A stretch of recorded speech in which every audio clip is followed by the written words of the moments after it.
Bwana la gazeti Mwananchi lenye habari iliyopewa kipaumbele ni siku ya kwanza ya kicheko maumivu kwa bajeti mpya.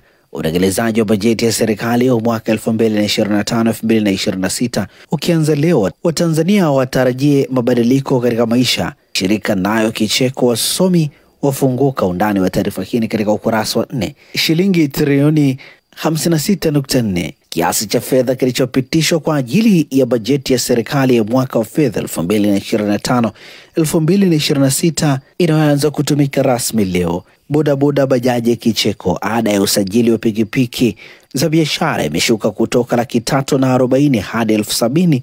Pia leseni ya uendeshaji wa bodaboda, guta, bajaji imeshuka kutoka 70,000 hadi 30,000.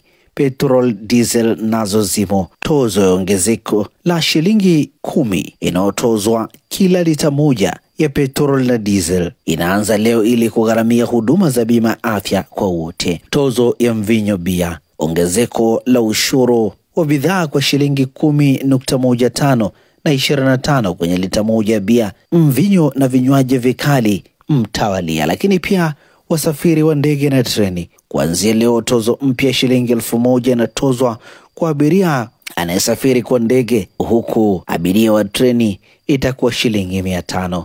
Undani wa taarifa hii katika ukurasa wa 4 wa gazeti hili. Gazeti hili limeandika wabunge 19 wanavyotikisa soko, Samia atia neno. Habari katika ukurasa wa 6. CCM bado moto. Undani wa taarifa hii ni katika kurasa za ndani za gazeti hili. Sababu mikoa 10 kwa vinara wanafunzi kuacha shule. Habari katika ukurasa wa 11. Baba asimulia harusi ilivyogeuka simanzi. Habari katika ukurasa wa 3 wa gazeti hili, na hivi ndivyo ambavyo limeandika gazeti Mwananchi.